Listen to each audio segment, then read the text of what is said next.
How can anyone vote for someone who has 34 felony convictions for fraud? A guy with orange, bronze tan, cotton candy hair, boxy suits, too long ties. That hair is something else. Some people have called it animal like. He has declared bankruptcy 6 times, and I've lost count on how many businesses that he didn't bankrupt, but that failed.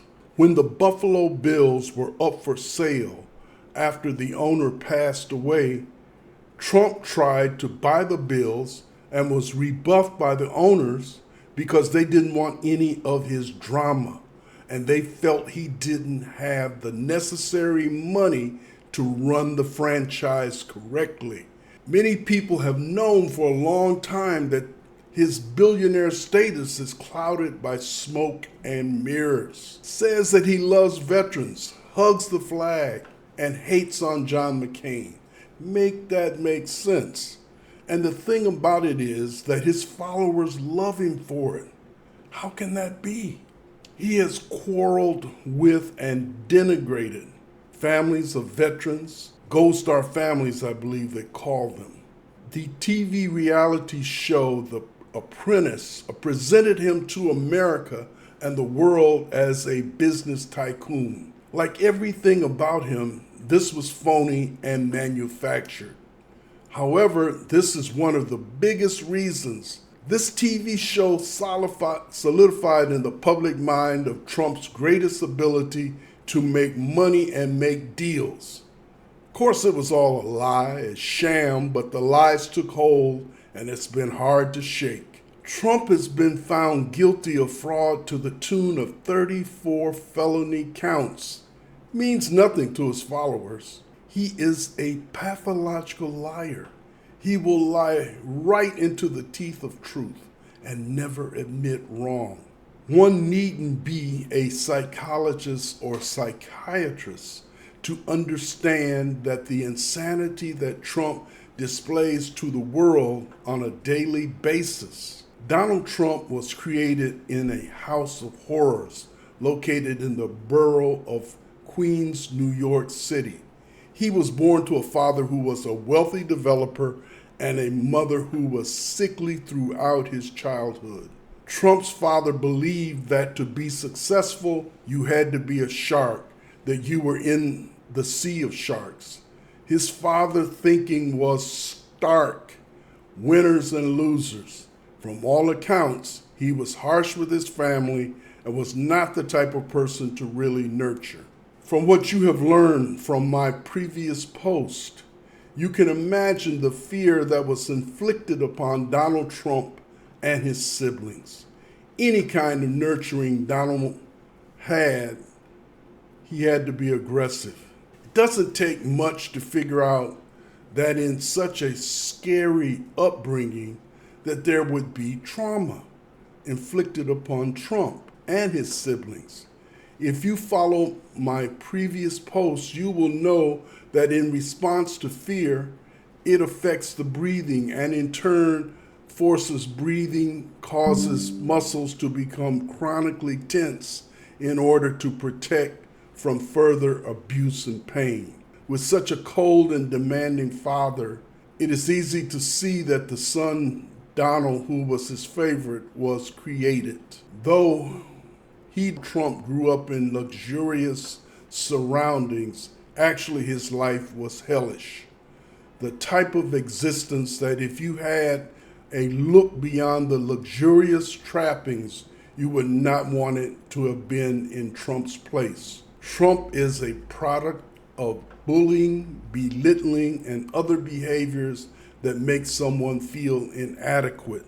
So we have someone who was told that the only way to be is to be a winner, but the way he's treated, he feels like a loser. So all the grandstanding and bluster are attempts to hide inadequacy. It should be easy to see, but in our society that is programmed to believe that people with so-called big egos are leaders and people to be admired and imitated instead of shunned and pitied, we have Trump. Trump has chased attention, wealth, success throughout his life. When he passes away, his legacy will be associated with attention-craving megalomaniacs like Caligula, Nero, Mussolini, and Hitler.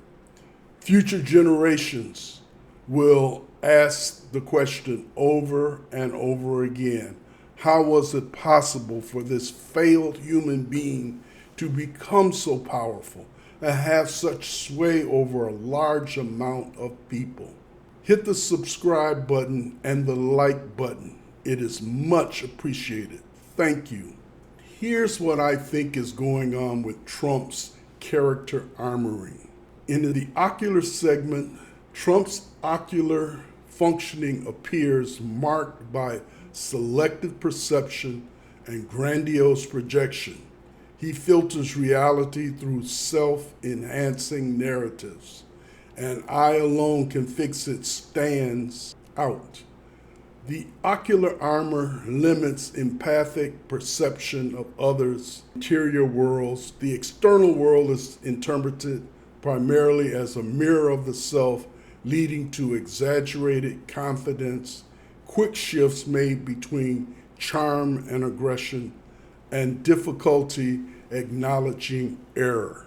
The oral segment, his orality manifests through constant speaking, branding, and attention seeking. Verbal dominance functions as a way to ingest admiration and expel criticism. The recurrent boasting, repetitive slogans, "Make America Great Again," and compulsive self-promotion reveal an insatiable need for affirmation and oral hunger masked by bravado. The cervical segment.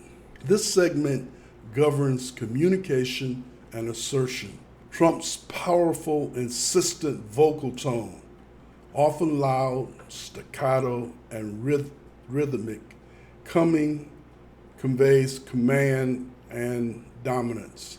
His cervical armor channels unresolved rage and anxiety into aggressive speech, psychic distance, and it repels vulnerability. Frequent interruptions and dismissal of others' input protect against being penetrated emotionally, a hallmark of rigid character structure. The thoracic segment. Emotionally, Trump tends toward limited tenderness and empathy, alternating between superficial charm and harsh contempt. The thoracic armor suppresses grief and fear, emotions that would humanize connecting to others who threaten his sense of superiority. The frozen chest, described in authoritarian personality, fits here. Feelings are tightly regulated, leaving only anger and pride easily expressed. Diaphragm armor. Observed in his public demeanor, short chest held with bursts of exhalation when agitated suggests restricted breathing, maintained control over rising anxiety. Shallow respiration constrains the upward flow of repressed emotion and sexual energy, channeling vitality into tension and theatrical display. The constant gesturing and pacing serves as partial discharges of this bound energy, kinetic defenses against internal collapse. The abdominal segment. Here lies Trump's core character axis: willfulness, dominance, and survival through conquest. The phallic narcissistic character. This type radiates confident potency but fears humiliation. The person must win continually to sustain self-cohesion. His relentless competitiveness and inability to accept loss exemplify the structure. Loss equals psychic annihilation. Pelvic segment. Wright viewed healthy sexuality as a measure of emotional integration. Trump's publicized history of objectifying sexuality and performative masculinity indicates the association between eroticism and intimacy. Sexual boasting and transactional relationships replace genuineness, surrender, or reciprocity. Reich would interpret this as blocked or orgastic potency, energy trapped in exhibitionistic behavior rather than true release and connection.